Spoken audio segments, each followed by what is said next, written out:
दिल्ली में किसका होगा राज? विधानसभा चुनाव के लिए वोटिंग हुई शुरू। नमस्कार, मैं हूं रचना सेमवाल।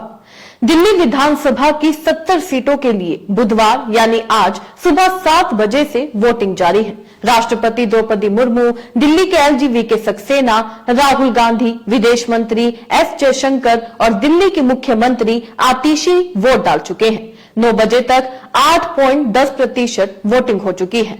1.5 करोड़ से ज्यादा मतदाता 70 विधानसभा सीटों पर चुनाव लड़ रहे हैं और 699 उम्मीदवारों की चुनावी किस्मत का फैसला 6 बजे तक ईवीएम में कैद हो जाएगी।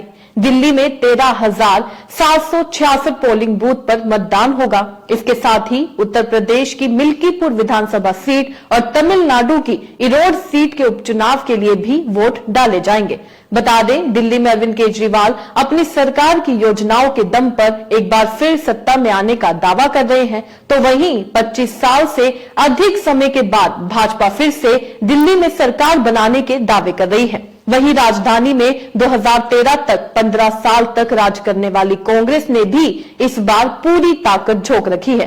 पिछले 2 चुनाव में उसे एक भी सीट नहीं मिली थी। बता दें, वोटिंग के लिए चुनाव आयोग ने सभी तैयारियां की हैं। जी हां, चुनाव आयोग ने मतदान कराने के लिए अर्धसैनिक बलों की 220 कंपनियां, दिल्ली पुलिस के 35,626 जवान और 19,000 होमगार्ड तैनात किए हैं। करीब 3,000 पोलिंग बूथ संवेदनशील हैं। इनमें से कुछ जगह ड्रोन से निगरानी भी की जा रही है। साथ ही अतिरिक्त पुलिस बल की तैनाती रहने वाली है। वरिष्ठ नागरिकों और दिव्यांगों के लिए खास इंतजाम किए गए हैं। 733 पोलिंग बूथ उनको ध्यान में रखकर बनाए गए हैं। इसके साथ ही चुनाव आयोग ने QMS ऐप लॉन्च किया है। इससे मतदाता अपने पोलिंग बूथ पर भीड़ की जानकारी ले सकेंगे। वहीं वोट डालने आए नेताओं ने अपनी अपनी प्रतिक्रिया भी दी हैं। बता दें, वोट डालने के बाद आतिशी ने कहा कि दिल्ली के लोग काम करने वालों और ईमानदार को जिताएंगे। सुनिए आतिशी ने वोट डालने के बाद क्या कुछ कहा। ये जो दिल्ली का चुनाव है, ये सिर्फ चुनाव नहीं है, ये एक धर्म युद्ध है।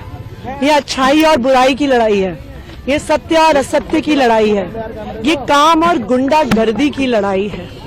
एक तरफ पढ़े लिखे, ईमानदार, काम करने वाले लोग हैं और दूसरी तरफ गाली गलौच, गुंडागर्दी करने वाले लोग हैं। मुझे पूरा भरोसा है कि दिल्ली के लोग अच्छाई पर, सच्चाई पर, काम पर अपना वोट देंगे। दिल्ली के लोग बुराई को हराएंगे। दिल्ली के लोग गुंडागर्दी को हराएंगे। दिल्ली पुलिस आपके एफआईआर किया है मैम, माइक नीचे करो यार, ऐसे खबर आ रही है, माइक नीचे करो, फेस कवर हो जाता है, फिर उठाना पड़ता है कैमरे। देखिए, दिल्ली पुलिस कुछ भी कर सकती है। दिल्ली पुलिस खुल्लम खुल्ला भारतीय जनता पार्टी के लिए काम कर रही है। भारतीय जनता पार्टी के कार्यकर्ता गुंडागर्दी कर रहे हैं, वोटर्स को डरा रहे हैं, उनके ठिकानों पर पैसा मिल रहा है।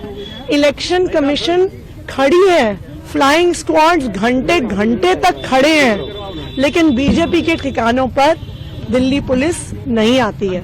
लेकिन ये बिल्कुल साफ है, देखिए, आप पैसे की ताकत, बाहुबल की ताकत, गुंडागर्दी की ताकत, पुलिस की ताकत जितनी भी इस्तेमाल कर लीजिए, लेकिन लोकतंत्र में आखिरकार जनता की ताकत चलती है। दिल्ली की जनता काम करने वालों के साथ है और दिल्ली की जनता बहुत समझदार है। दिल्ली के वोटर से क्या अपील है? तो सुना आपने, आतिशी ने कहा कि ये सिर्फ चुनाव नहीं, धर्म युद्ध है। ये सत्य और असत्य की लड़ाई है। ये काम और गुंडागर्दी की लड़ाई है। एक तरफ पढ़े लिखे ईमानदार लोग हैं, तो दूसरी तरफ गाली गलौज करने वाले लोग हैं। दिल्ली के लोग काम करने वालों, ईमानदार को जिताएंगे और बुराई को हराएंगे। दिल्ली पुलिस कुछ भी कर सकती है। वे खुल्लम खुल्ला बीजेपी के लिए काम कर रही है। बीजेपी वोटर्स को डरा रही है। बीजेपी के ठिकानों पर दिल्ली पुलिस नहीं आती। चुनाव आयोग का फ्लाइंग स्क्वाड भी कुछ नहीं करता।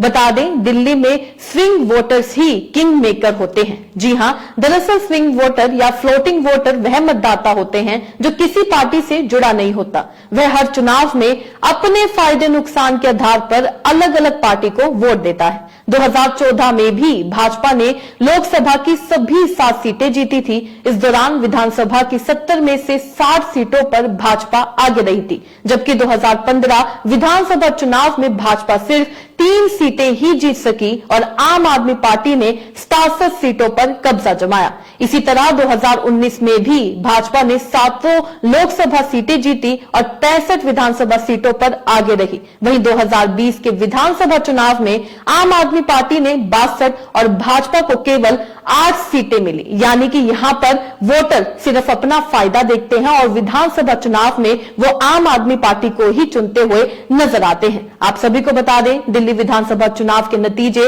8 फरवरी को आएंगे, जब यह तय होगा कि आम आदमी पार्टी अपनी सत्ता बरकरार रख पाती है या बीजेपी कांग्रेस अपना लंबा वनवास खत्म कर सत्ता हासिल करने पाने में विजय हासिल करती है। दिल्ली चुनाव में वोटिंग परसेंटेज की निर्णायक भूमिका की संभावना के साथ साथ अब सभी की दिल्ली के वोटर्स पर नजरें टिकी हुई हैं, जो कि आज सुबह 7 बजे से वोट देना शुरू हो चुके हैं। अब देखना होगा कि दिल्ली की जनता किसे चुनती है। आपको क्या लगता है? अपने राय कमेंट में लिखकर जरूर बताइएगा। इसी तरीके से देश और दुनिया से जुड़ी हर छोटी सी बड़ी अपडेट के लिए एसबीएन यानी फ्रंटलाइन ब्रेकिंग न्यूज के साथ बने रहिएगा। धन्यवाद।